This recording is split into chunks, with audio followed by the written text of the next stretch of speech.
I know this has been a lot of people's take, but I have to agree. This film had no business being as good as it was. And with no expectations, I had such a fun time. Folks, without further ado, we're here to jump into my review of the new film, Bad Boys, Ride or Die.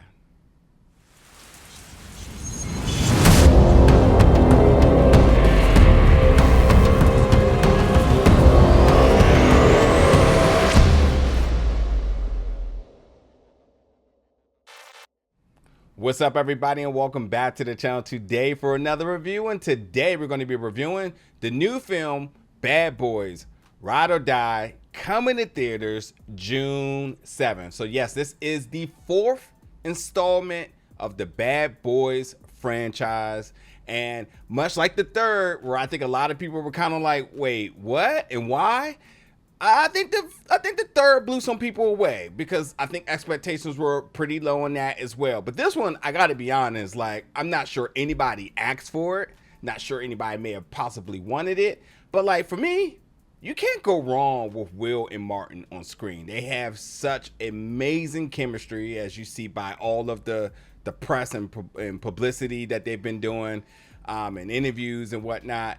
But like, if there's one thing you know you're going to get with this film, it's absolutely going to be some laughs. I mean, Martin Lawrence, he's the GOAT. And Will Smith is highly decorated in terms of film and television. And Martin and Lawrence together, that chemistry, man, it's just hard to argue that there's no better buddy cop film or anything within this genre of one being a comedian, one being an actor. And there's been so many iterations of it down the line, but like Martin and Will, they're the bar. That's just what it is. But yeah, the fourth film now does really tap into a part of them that we haven't really seen. I'm going to keep this short and sweet, but with their late, great Captain Howard's passing, his sort of image is being put on the line. Yeah, he's being tied to some corruption, and the two of them aren't having that. So they're going to go deep into the weaves of things in order to ensure that their late great captain legacy is withheld, even if that means that now they become targets of their own. So that's essentially it. They're going to protect their captain's legacy, even if it means that they will become wanted themselves. So first thing I want to say is, listen, Bad Boys 4, this is the biggest missed opportunity for a title of all time, because the fact that Bad Boys 3 was titled Bad Boys for Life, this easily should have been Bad Boys for Life. But I think, as they said in some interviews, they had no clue that they were going to get a fourth one, which I find that hard to believe, because, I mean, one way or another, Martin and Will, somebody will make sure that they get back on screen. Even if they had to come out their own pockets, I'm sure they could have got a fourth if the fans were rooting and routing loud enough. But Jerry Bruckheimer is back with them, and they get it done. This is a good film. By all means, I had a lot of fun. In fact, you have a lot of instant fun. And while I'm sure you all are here for the laughs, you are going to get that. But I gotta say, the action just blows you away. In fact, some of the action sequences, the action sequences get better and better the deeper the film gets. I mean, I was writing in my notes like, oh, this is my favorite one. Then the next one comes. Then the next one comes. So like, as the film gets deeper, ultimately getting into that third act, the action is just getting better and better and better. And the cinematography with it is insane. I mean, there's a lot of drone shots. I always say that like Michael Bay is like the master of the drone action shots, which there's a cameo by Mr. Bay himself in it. But you can tell just how much Michael Bay's influence within the first two, and just all of his films are in this film. But yeah, there's a ton of insane, like zero gravity drone shots. So like the drone work, the cinematography, the camera work, the crane work, all that, top tier. This is it's overly impressive. I had no clue that I was going to enjoy it the way I did. So you're going to get a ton of action, and it just continues to get better and better and better. Yeah, with the laughs, you're going to have tons of it because the dialogue, the banter between the two of them, as you would expect, they absolutely nail that. And then as far as like what's up with the two characters, like they're both having some different mental health or just health issues. One having panic attacks, one having some cardio issues, and pretty much Martin's character as Marcus, the entire film, he's just basically on an oxygen high. If I had to like detail it, he's spacey a lot of the film. And then Mike Lowrey, who is recently married in the film, is going through a lot. And I think at the end of the day, something that's not overly addressed, but I think is strongly a theme in this is like, it ain't just about them and the protection of their captain's legacy, but like there is some survivor's remorse with that, and that's definitely tapping into some mental issues for them. And we see that explored at the height of some of the moments where they really gotta, make some difficult decisions. And then even with that as well too, Armando, who we know as Mike Lowry's son, played by Jacob Scipio. Listen, Jacob, he is top tier in this film.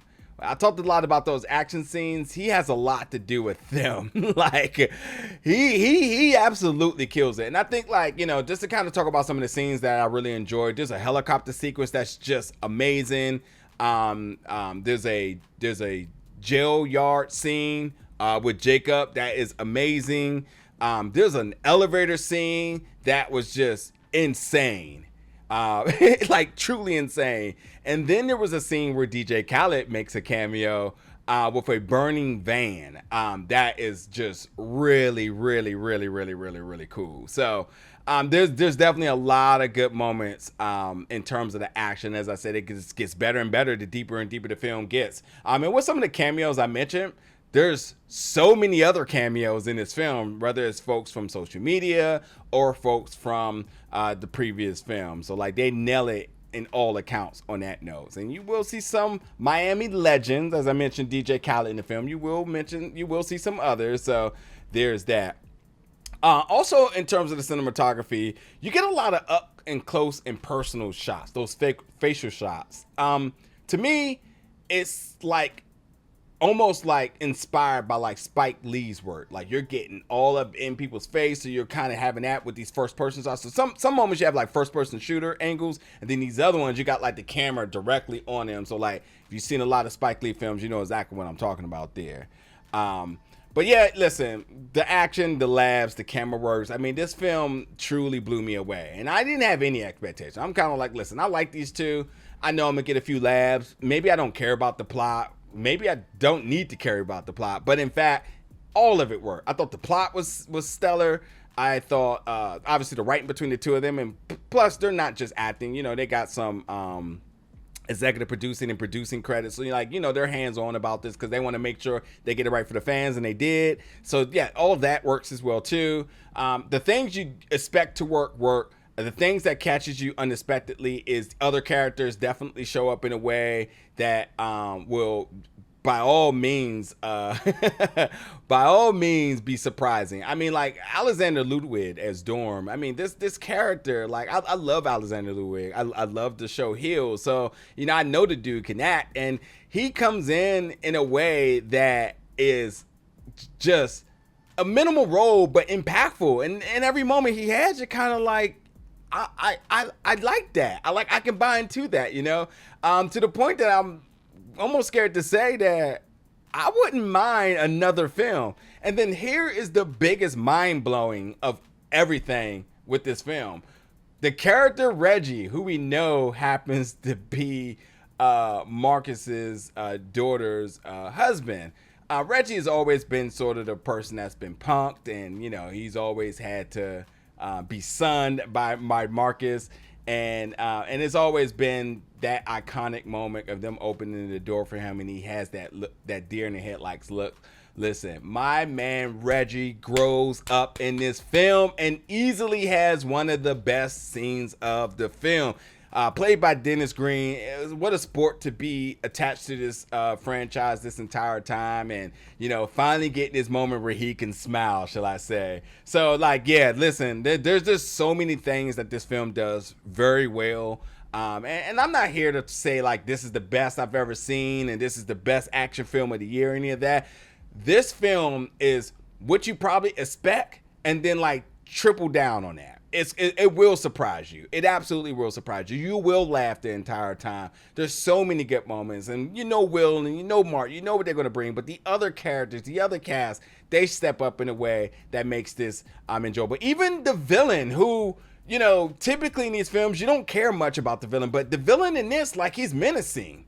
You actually buy into his motives in a way, and the fact that he makes his entrance impactful, you kind of jaw drop oh, this guy's no joke, and that's what you need. They absolutely ensure in all accounts that every character works, every person has their scene.